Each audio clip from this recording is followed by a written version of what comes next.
Meus irmãos, nós temos desenvolvido no mês de maio, também com a ajuda do pastor Carlos Eliseu, do pastor Tunoda, o tema sobre história, memórias afetivas na construção da família. Eu dou abrangência à família porque, de certa forma, a família é construída, é formada a partir das memórias afetivas de quem chega para fazer parte da família, marido e mulher, e a memória afetiva que será gerada também nos filhos, nas pessoas que fazem parte dessa família. O propósito é tão somente levá-los a pensar, ao pensarmos juntos, sobre a importância de vasculharmos um pouco nossas memórias afetivas. O mais importante nesse estudo é o texto bíblico. Eu uso de algumas outras disciplinas, né? Eu faço uso de alguns conceitos, até porque isso é hoje uma tarefa da teologia prática, mas é importante que o irmão saia daqui com o ensino da palavra. Não sou psicólogo, não sou psiquiatra, sou pastor. Você não é obrigado a concordar em tudo comigo. Mas o que eu quero pensar é que algumas pessoas, alguns de nós, podemos ter nossas vidas travadas por conta de traumas ou por conta de memórias afetivas, né? Um comentarista diz que a história é o grande palco da vida. Eu penso que a vida é o grande palco da história, porque a história acontece a partir da própria vida.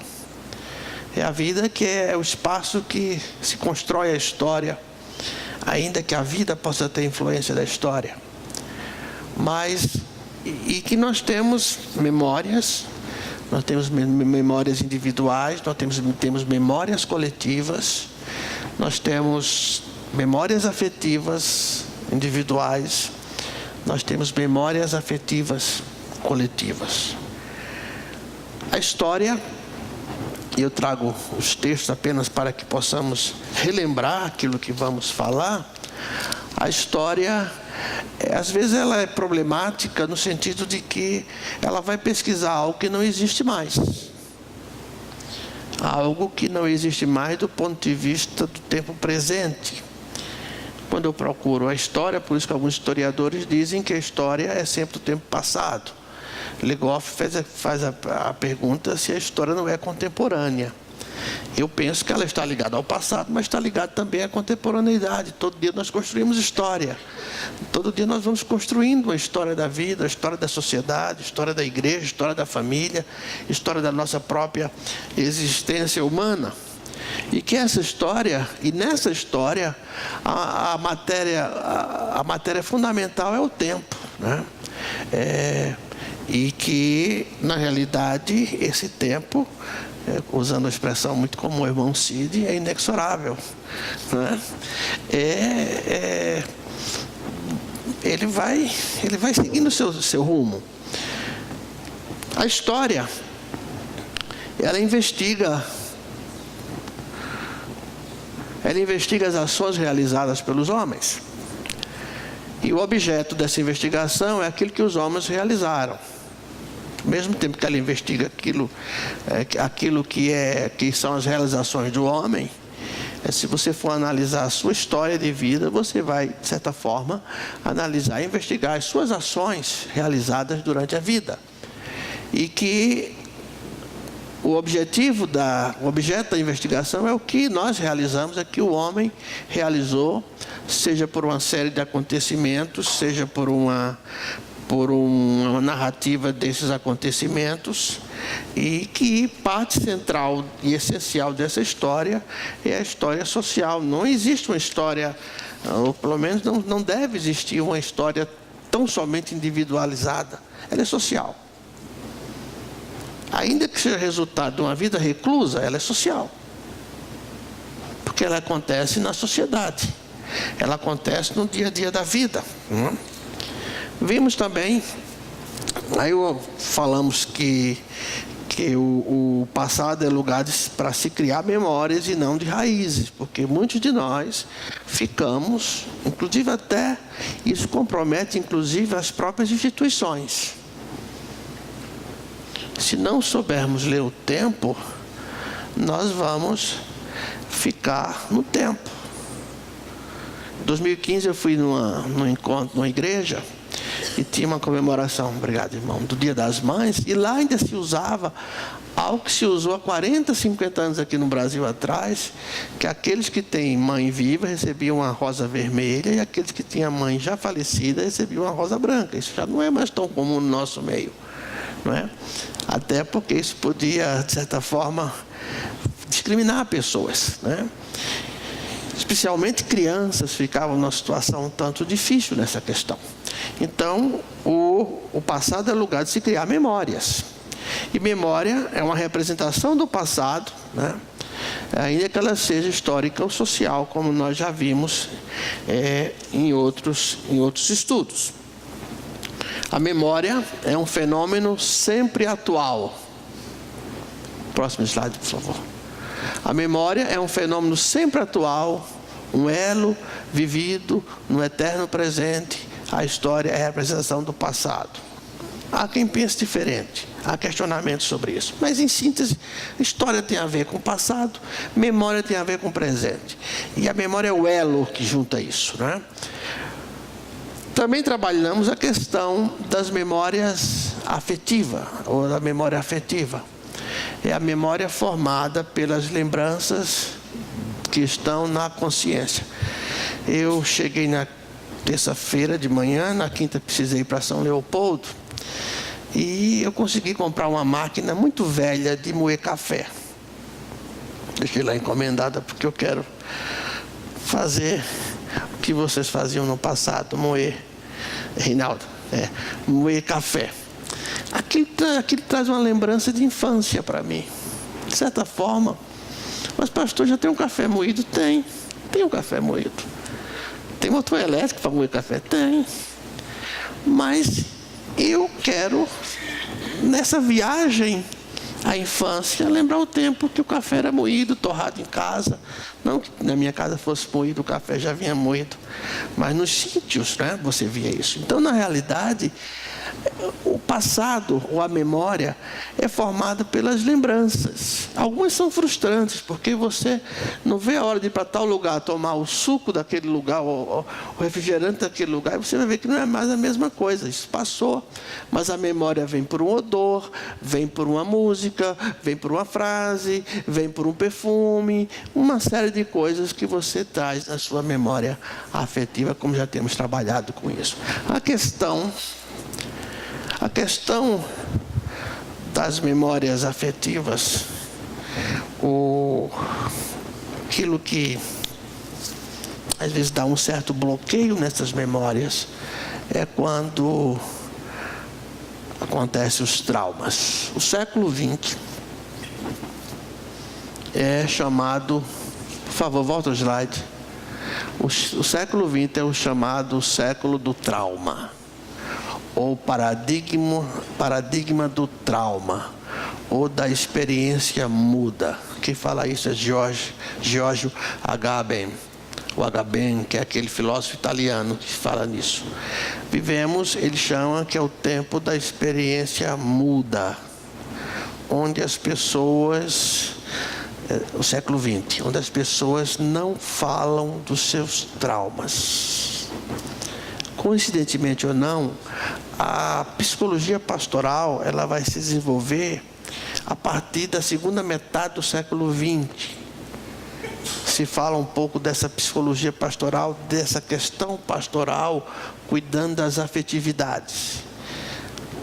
Tem um teólogo reformado, Martin Bucer, que já na reforma chamava a atenção disso, que o confessionário foi tirado de certa forma e precisava criar um espaço para as pessoas falarem, porque nós vivemos no século da experiência muda ou da experiência do trauma.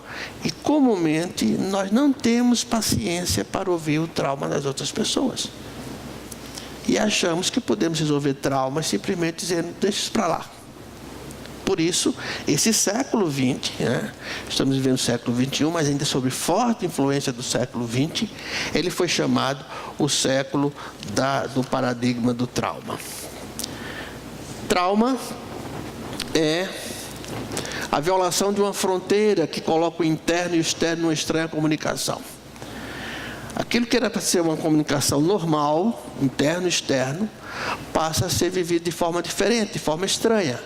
No contexto cultural, o trauma passa a exercer influência no laço social, lugares mudos, é a questão do século da experiência muda, lugares mudos ou comunidades de sobreviventes que reexperienciam sua ferida que não cicatriza.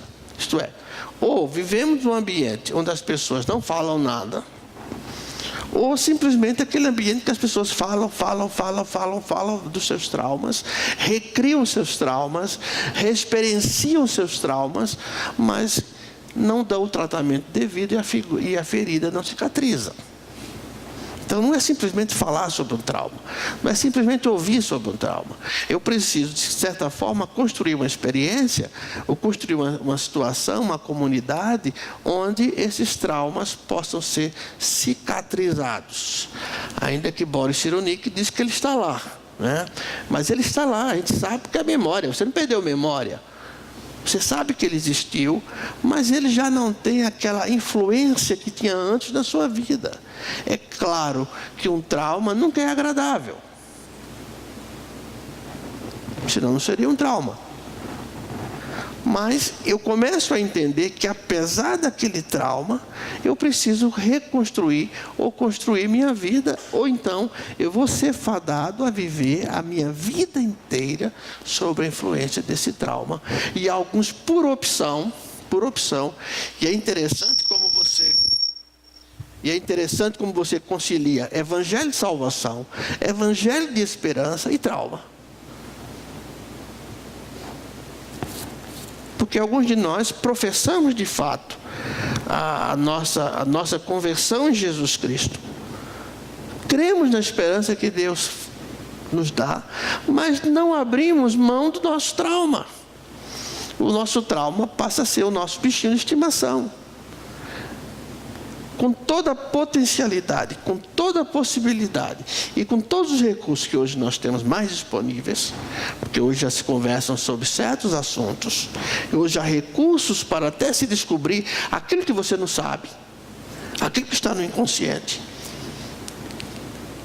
Uma violência, às vezes, está no inconsciente.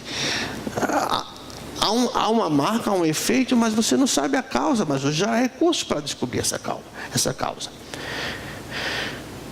Freud dizia que ele concebia isso já no século XIX, que a memória do trauma era um corpo estranho no tecido psíquico, E eu criei aqui esse adesivo de frágil para mostrar que para alguns de nós a história, a memória, os traumas precisam de cuidado, frágil, está fragilizado. Às vezes nós não conseguimos expor a beleza de pessoa que somos.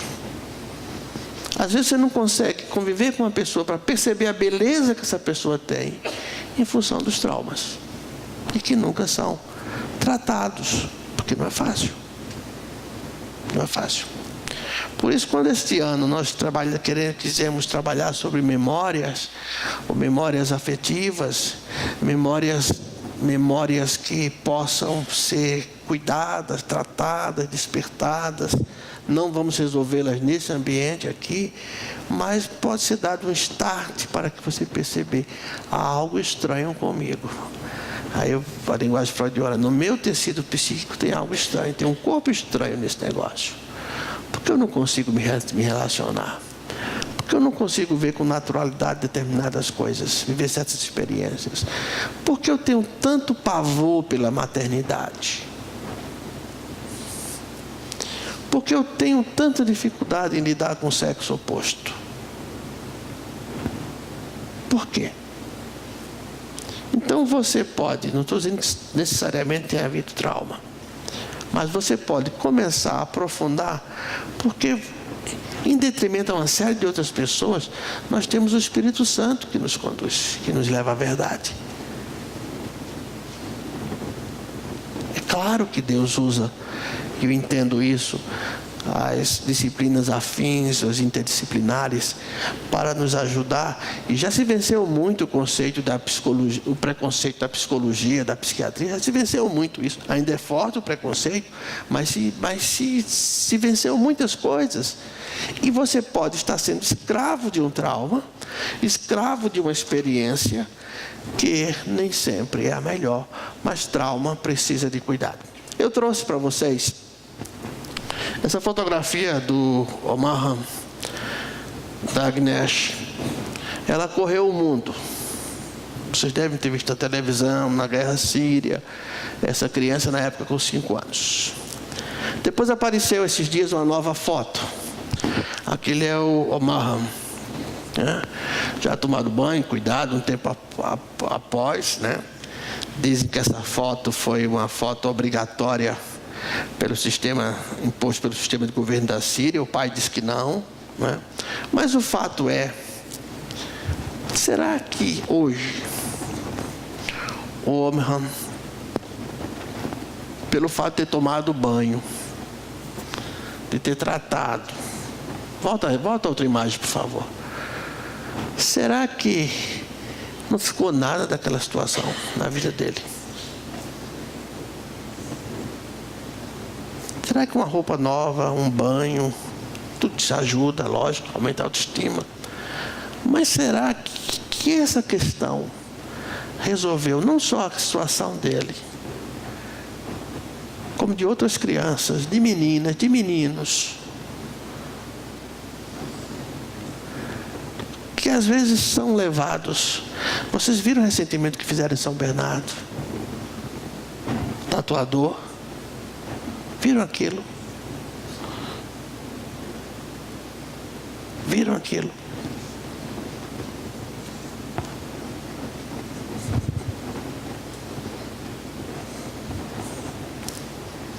O que vai juntar-se aos outros traumas? Ou vocês pensam que um dependente químico é dependente químico porque quer, porque essa é vergonha? Porque não teve pai e mãe que instruísse? Não. Eu não creio. Eu vi aqui muitas das irmãs embalando seus filhos. Alguns tiveram problemas, outros não. Mas nós nunca embalamos um filho para ser problema. Embalar no sentido de colocar no braço. Aí fica uma série de perguntas, né? Que eu vi nessa foto do Omar. Sobre a questão, e deixei um monte, pode passar o outro slide. Aí deixei um monte de interrogações, porque e o trauma? Trauma é intrusivo, estranho, mas enquanto permanece estranho, é sempre reavivado e rompe de forma de repetição sem que possamos compreendê-lo. Na medida que o homem não consegue viver prescindindo de explicações, procura atribuir ao trauma um sentido individual e tenta historiá-lo, né? E essas histórias criadas posteriormente poderão ser lembranças encobridoras. Isto é, você conta uma história de um trauma, você vai encobrir aquele trauma, você faz uma narrativa daquele trauma, sem saber que realmente ele está lá como intruso na sua vida, prejudicando a sua vida. E isso precisa ser avaliado. E foi esse o meu propósito. O único propósito que eu tive para que estivéssemos trabalhando esses 2 meses quase sobre esses assuntos, é porque todos nós, de certa forma, temos as nossas sombras, temos os nossos traumas.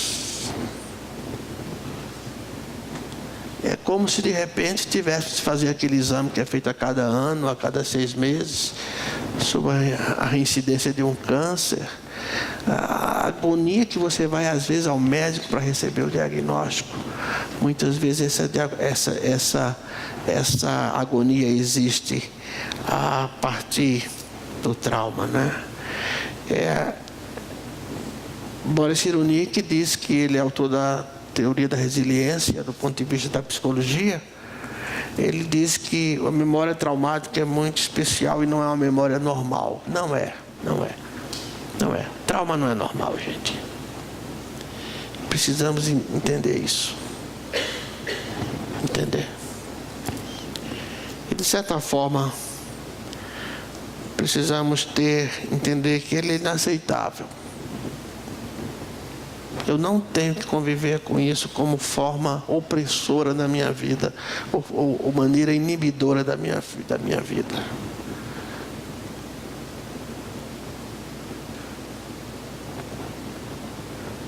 Eu preciso entender isso.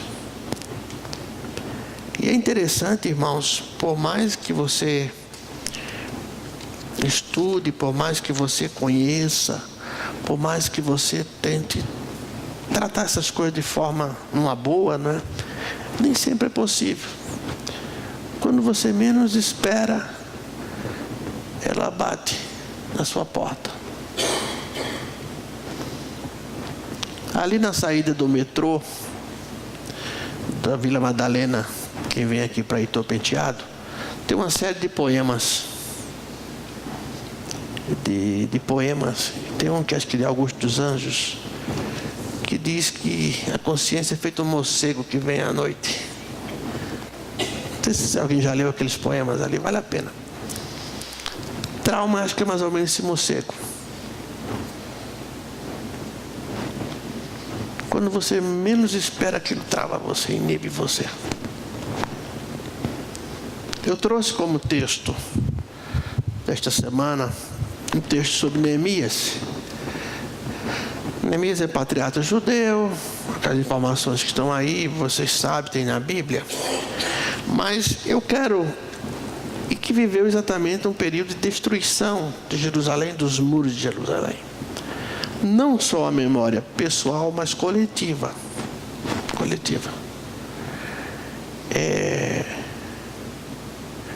Não sei se vocês viram essa semana de uma liminar, não lembro o resultado, de um desses presos políticos que o advogado entrou numa liminar, não sei se é isso que chama, para que ele não tivesse seu cabelo raspado. Porque o cabelo representa, em parte, a sua dignidade.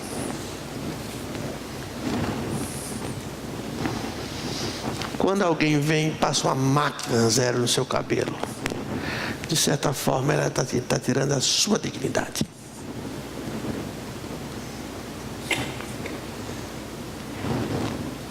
Essa dignidade, eu não estou aqui dizendo se é certo ou errado, estou apenas narrando o fato.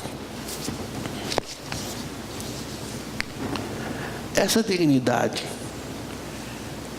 ela pode ser afetada por um trauma, tanto de memória individual ou coletiva. Eu vi um trabalho exposto por uma senhora da biblioteca do Museu Nacional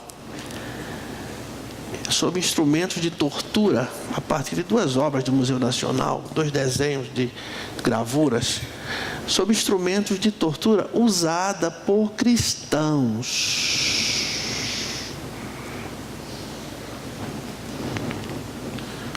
Que esses torturadores de ditadura são fichinha. Eu tive uma vergonha daquilo, irmãos. Eu tive uma vergonha de ver aquilo.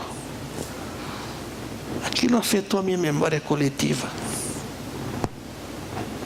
Quando você vê uma cidade arrasada, uma instituição arrasada, uma família arrasada, uma casa arrasada, aquilo te afeta no indivíduo, no individual e na coletividade. Neemias sofria essa questão da individualidade e da coletividade. E eu trouxe, antecedendo o que eu quero ver em Neemias, você pode já abrir a sua Bíblia em Neemias.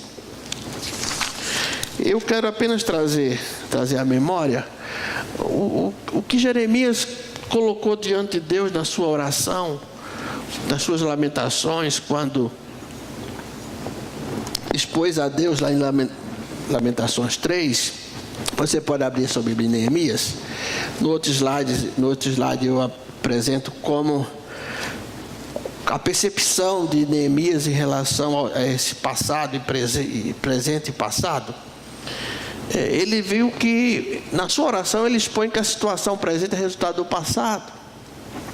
Ele fala de culpa pessoal, ele fala de responsabilidade de culpa de terceiros, ele fala de tristeza profunda, ele fala de isolamento, ele fala de autopunição, de vulnerabilidade e risco, mas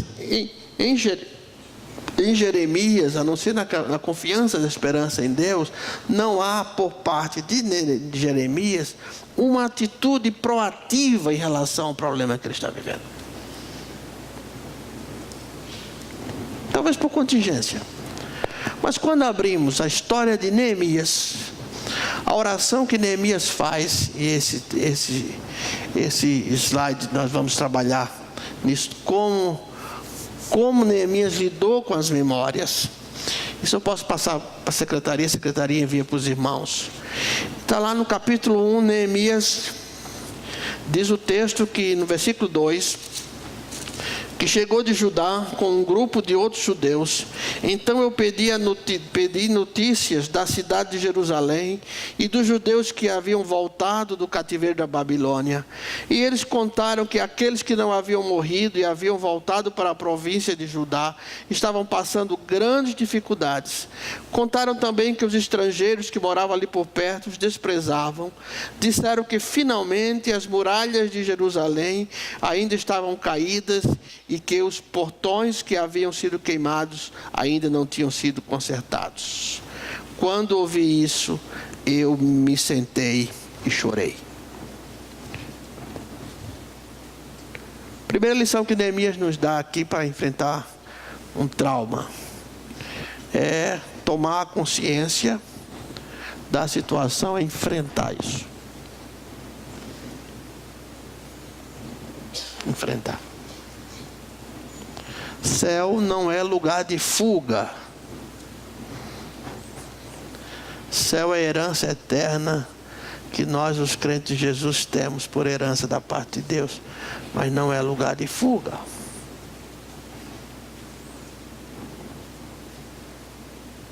Eu preciso confrontar isso, eu preciso enfrentar. Nos versículos 3 e 4, fala que Neemias expressou sentimentos. Diz o texto: eu chorei quando ouvi isso, eu me sentei e chorei, e durante alguns dias eu fiquei chorando e não comi nada. Numa sociedade muda, numa geração muda, numa experiência muda, ninguém pode nem expressar sentimento. Eu comentava no culto de oração quarta-feira, um pensamento do Bauman, que diz que nós vivemos um tempo da individuação, ou individualização, que veio para ficar. E não adianta você negar isso aí. As pessoas estão mais individualistas. E nessa individualização, as pessoas buscam a autoafirmação e criam para si mesmo abismos sociais. Quanto mais eu quero viver isolado, mais eu vou criando para mim abismos sociais, abismos de relacionamentos. Quando eu não expresso sentimento e não quero que o outro expresse sentimento, eu não tenho a ver com o seu problema. Porque, de certa forma, nós somos tratados para não expressar sentimentos. A empresa não tem a ver com os seus problemas. Você às vezes está sofrendo. A empresa não tem a ver com o seu problema. Será que não tem? Será que Não deveríamos ser mais humanizados nessa relação da empresa? São perguntas. Porque alguns extrapolam, tudo bem, há os que extrapolam. E aqueles que não extrapolam? O texto diz que Neemias experimentou. E a partir dessa experiência, Neemias então vai conversar com Deus, vai buscar o sagrado. Como? Né? Ele conversou com Deus reconhecendo a sua insuficiência. Ele diz o seguinte a Deus: ó Senhor Deus, versículo 5. Deus do céu, Tu és grande e nós Te tememos. Tu és fiel e guardas a Tua aliança com aqueles que amam e obedecem os Teus mandamentos. Não se vence um trauma, por mais simples que seja, sem reconhecermos a nossa insuficiência.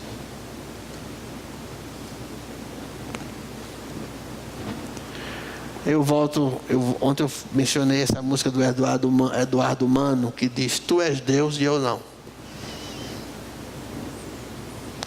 Chega uma hora que você só pode fazer chorar. Ficar em silêncio. Porque humanamente eu não consigo. Eu estou travado. Então eu preciso reconhecer isso.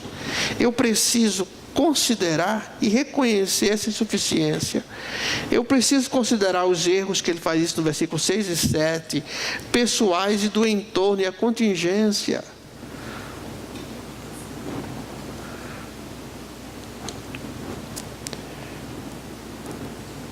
Esse dia eu estava vendo uma reportagem sobre profissões que acabaram.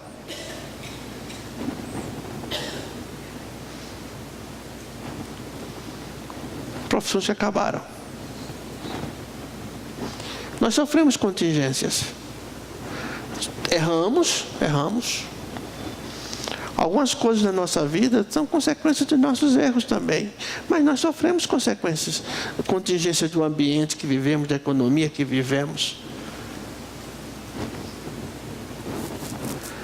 Vocês estão numa moeda, de certa forma, mais estabilizada, mas alguns de nós vivemos um período que nem lembramos mais o nome das moedas. Era cruzeiro, cruzado novo, cruzeiro novo, não era isso assim? Porque não se tinha, era o FII, não sei o quê, aquilo ali tudo. As pessoas deixavam de pagar as pessoas na sexta-feira às 4 horas da tarde, para pagar depois das 4 horas, para ganhar alguma coisa na aplicação noturna. Sabendo que o cara ia precisar daquele dinheiro para fazer feira. Era assim. Eram contingências. Eu tenho a minha parte de culpa? Tenho, mas eu sei que foi o mercado que eu dei uma... Isso ajuda a lidar com os traumas, minha gente. Perceber o entorno, compreender o entorno, você tem que saber. Nós temos conversado muito com isso a respeito de igreja, em relação à igreja. Algumas coisas estão mudando. E por mais que eu me apegue ao passado, esse passado não volta.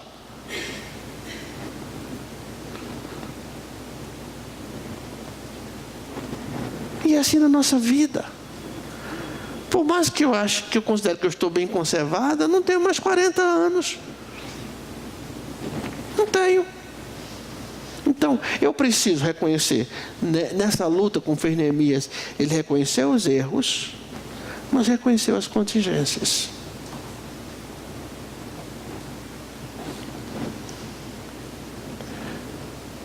Eu sou filho de um homem que saía de casa muito cedo para trabalhar. Eu me lembro que ele descansava um pouco aos sábados à tarde. O único lazer dele era o Esporte Clube de Recife. E o doutor Davi dizia: tenho paciência com o irmão Nelson.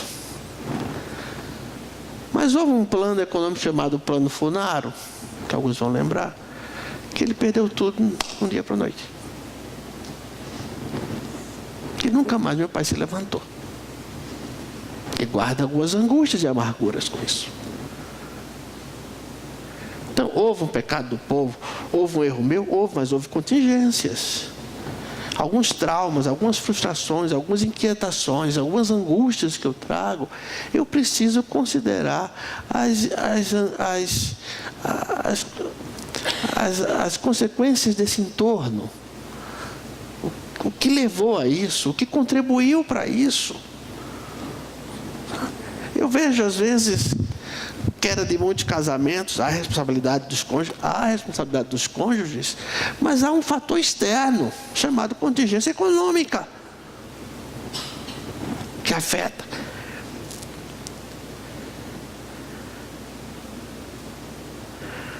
Mas Neemias vem, vou ver se eu publico esse domingo no boletim para vocês, ele vem e procurou refúgio na esperança da fidelidade de Deus, não nele, mas na esperança da fidelidade de Deus, que apesar dos erros pessoais, apesar dos erros coletivos, apesar da contingência externa, ele sabia que há um Deus, e há um Deus que nos é fiel. É fiel pela sua graça. A maneira de Deus demonstrar graça é pela graça. Também aprendemos lá no versículo 10 do capítulo 1, onde ele diz na sua oração o seguinte: faz com que eu tenha sucesso hoje, que o rei seja bondoso comigo.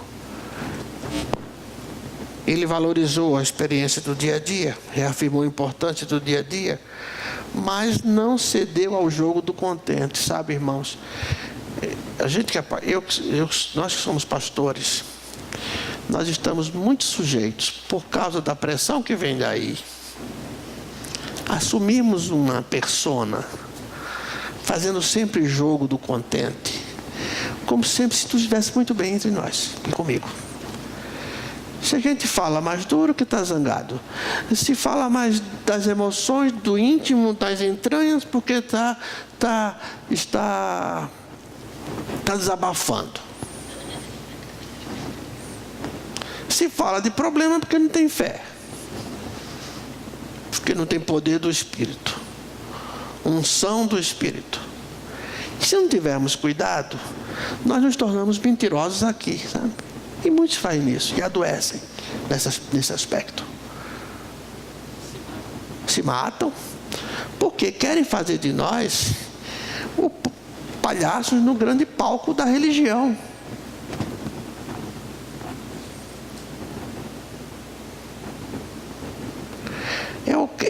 É o pai que quando chega em casa tem que mudar o semblante, porque não pode demonstrar que está com problema, que está na lista de desemprego.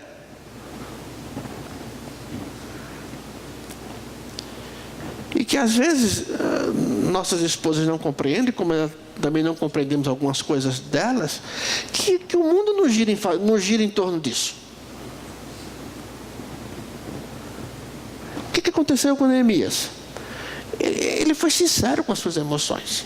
Tão sincero que o rei vai perguntar: o que tem com você? Você está doente? Não é? Ele não cedeu ao jogo do contente, ele foi sincero com as emoções.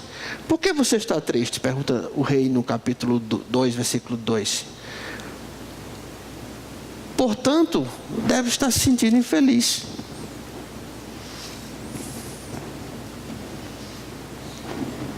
Crente pode sentir-se infeliz? Não, crente tem que demonstrar felicidade o tempo todo. Os irmãos já tiveram vontade que o domingo emendasse com outro domingo? Para não chegar segunda-feira que o gerente liga para desejar feliz aniversário para a gente logo cedo. Sabe? Quando você sabe que está tendo corte na lista da empresa, você não sabe o que vai ser de você. Ontem estávamos comentando na classe que os novos alunos de teologia, eles vão precisar voltar a fazer tenda. Está acabando por uma situação econômica o projeto de pastorado de tempo integral.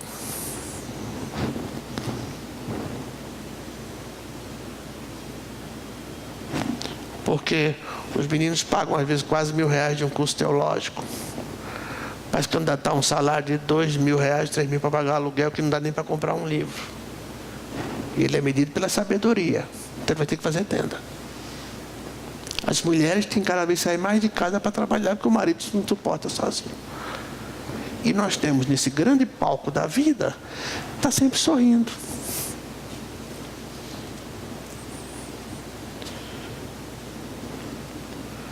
O pastor hoje está emburrado. O servo do Senhor não pode estar emburrado. Ele fica emburrado e emburrece-se às vezes também. Os dois aspectos. Exatamente. Porque na realidade, e observem isso, e isso Neemias para mim isso é importante. Agora, o texto diz que ele aproveitou a oportunidade. O rei perguntou-lhe: meu problema é esse? Meu problema é esse?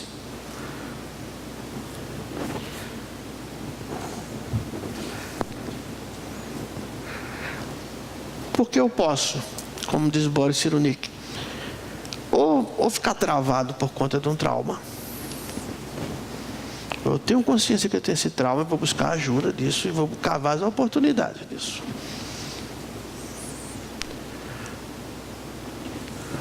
Talvez você já tenha ouvido na sua vida: você não vai ser nada. Aí isso é consequência do pecado. Bem feito o que Deus fez. E cá entre nós, às vezes, parece que até vibramos com isso, né? Quando alguém vai para o chão, né?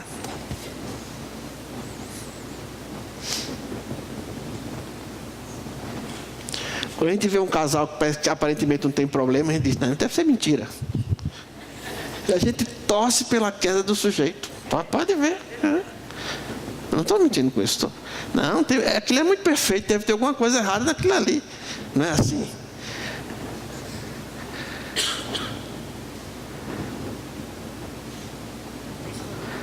Como diz às vezes a Fátima em relação ao pai dos filhos dela: você é mauzinho.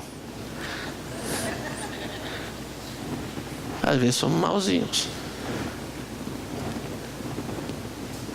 Neemias estava muito triste, gente. Ele estava cativo, ele tinha uma posição melhor, tinha um preparo melhor. É lógico que tem preparo melhor. Nessas crises consegue sair mais um pouco, mas não é garantia de sair do problema. Currículo muito bom significa às vezes não ter vaga de emprego. Hoje em dia as pessoas estão até deixando de dizer o currículo completo, porque sabe que o RH já vai fechar. Porque eu estou disposto a qualquer salário.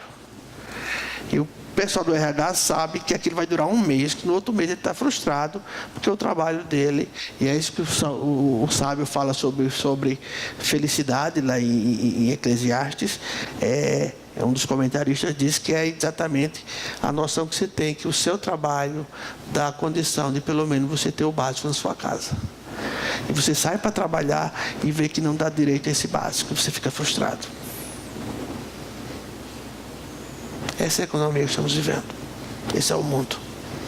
Agora, eu não estou aqui para falar dos problemas do mundo, porque o mundo, vocês sabem. O que me chamou a atenção em Neemias, e vocês vão perceber nos textos, é que ele não cedeu ao jogo do contente. Não, estou com problema, estou com necessidade, estou sofrendo por isso. Se o rei achar que eu faço bem o meu serviço, se puder me ajudar, sabe? Quantas vezes a resposta das orações não estariam aqui dentro? Não estão aqui dentro, irmãos.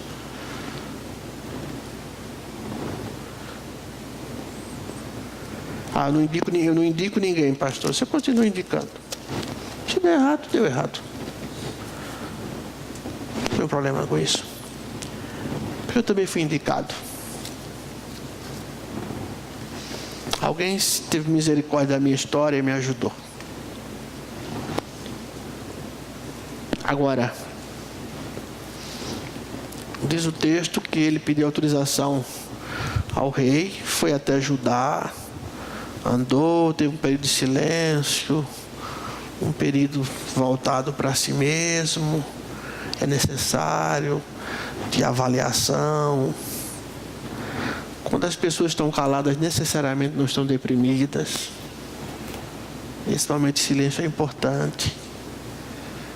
Está reavaliando a vida, reavaliando as próprias conjecturas da vida. Isso não tem idade. De repente você está na sua casa, agora você não pode mais ficar na sua casa, tem que ir para casa de filho, para casa de filha, se adaptar a toda uma situação. E Deus não vai te levar agora. Isso dá medo, não dá? Dá medo, dá medo. Não é porque os nossos filhos sejam maus, não é por isso. A gente não quer ser peso, mas são coisas que a gente pensa na vida. Então diz o texto que Neemias teve aquele período de silêncio, de certa forma curtiu esse trauma, pensou, repensou, e aí vem a grande diferença.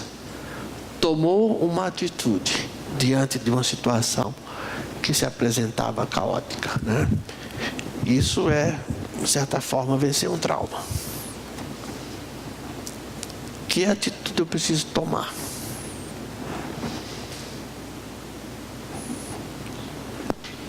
Às vezes mudar de trabalho, de situação, é uma atitude que precisa ser tomada.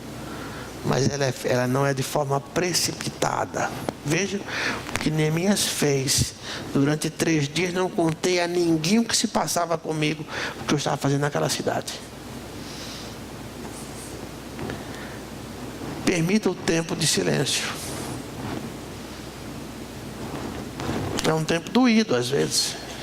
Não é nada confortável esse tempo de silêncio, mas é necessário. Porque o que ele vai fazer? Versículo 17. Ele diz: vamos construir de novo as muralhas da cidade e acabar com essa vergonha. Isto é, eu vou vencer esse trauma, eu vou mudar a situação.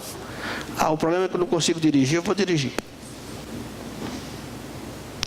Eu tenho a consciência que eu tenho um trauma. E isso está me prejudicando. Eu tenho um trauma de falar em público. Eu tenho um trauma de afetividade, é por isso que eu não consigo me relacionar com ninguém.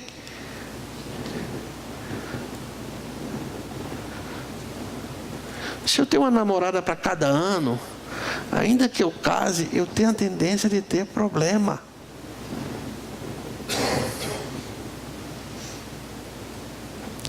Ainda mais quando, de certa forma, quando eu sou crente em Jesus, que eu trato namoro de outra forma. Isso eu estou falando. O problema será que é do emprego ou sou eu que eu preciso avaliar algumas coisas? Eu preciso acabar com esse opróbrio, eu preciso acabar com essa vergonha na minha vida. Pai, é como se Deus, tu sabes que eu sou teu filho. Tu conheces a minha vida, sabe o que é bom e o que é ruim na minha vida. Mas tu sabes a vergonha que eu estou passando. E eu vou reconstruir esses muros. É lógico que isso não vai dar certo não, irmão. Sanbalate, Tobias e... São 3, né? São 2, né? Nem lembro quantos são. Eu já lidei com esse Sanbalate e Tobias da vida, né, Bosco? Nunca só são 2, sempre é uma... Os espias 10 disseram que não prestava aquele negócio ali. E 2 pela fé disseram, isso percebe. Então, não fica muito preocupado no que os outros vão pensar e dizer, irmão.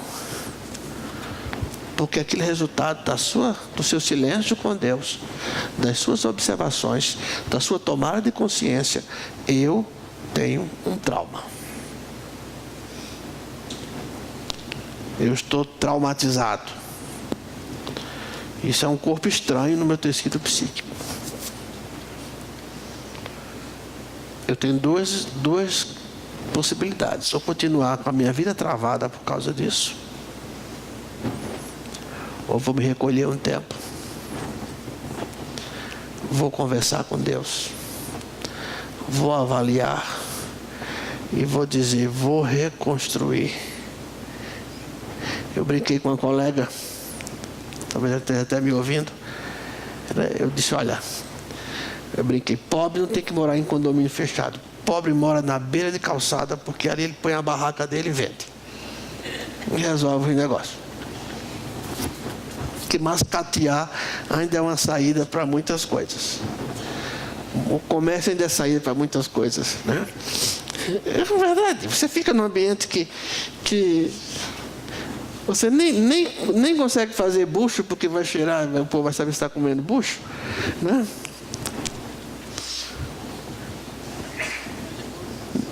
Depois de pronto, né, irmão? Mas fica o conselho. Neemias nos ensina isso. Vai lá na sua vida, vê se tem alguma coisinha que está ali. Ah, eu tenho um trauma disso aqui, né? Eu nunca mais vesti tal roupa porque alguém disse que era feia. Mas eu não acho que eu esteja feia, então eu vou avaliar isso aqui. Se eu tenho que viver sempre escravo do que as pessoas pensam,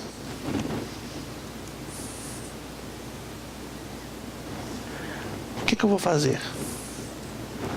Se não tem mais mercado para quem conserta máquinas de datilografia, o que eu posso fazer?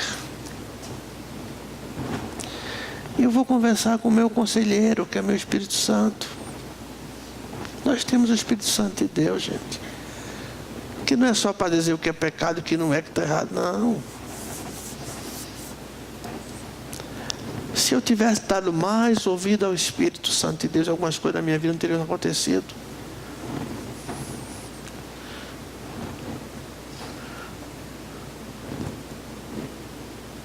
Se há alguma coisa que trave a sua vida, você tem um Deus que é Deus de graça e misericórdia, que sabe que eu e você não somos perfeitos. Ele sabe disso. Ele sabe.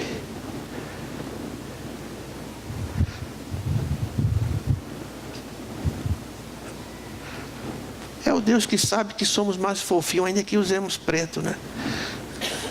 Deus sabe quem está mais acima do peso. Deus sabe quem é a gente. Deus sabe. Deus sabe. Eu que preciso saber de algumas coisas.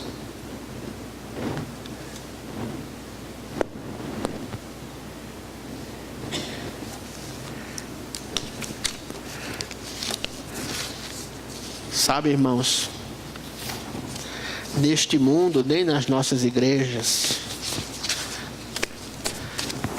tem espaço para derrotados.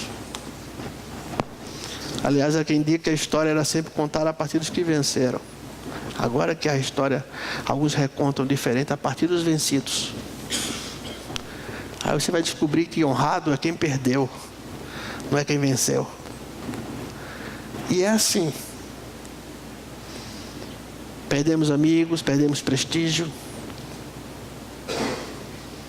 Não chocolate. Sofremos opróbrio.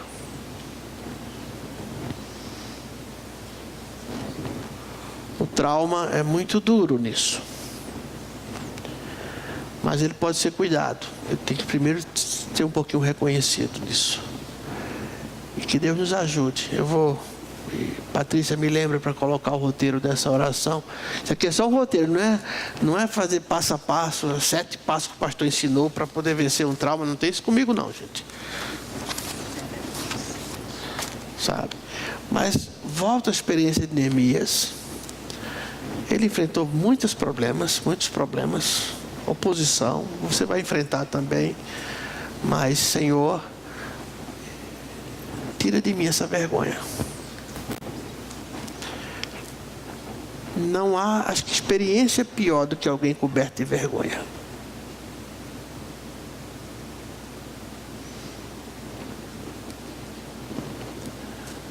Quando você se sente coberto de vergonha,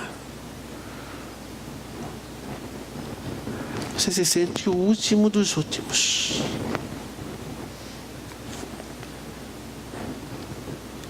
E até o amor de Deus parece que tem dificuldade em brotar em você. E eu preciso considerar isso, eu preciso conversar com Deus sobre isso.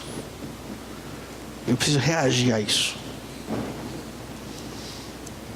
Eu vou ficar em silêncio um tempo. Não é fuga. Silêncio para avaliar e elaborar estratégias. Eu preciso vencer isso. Por isso devemos trazer à memória aquilo que nos dá esperança. Amém.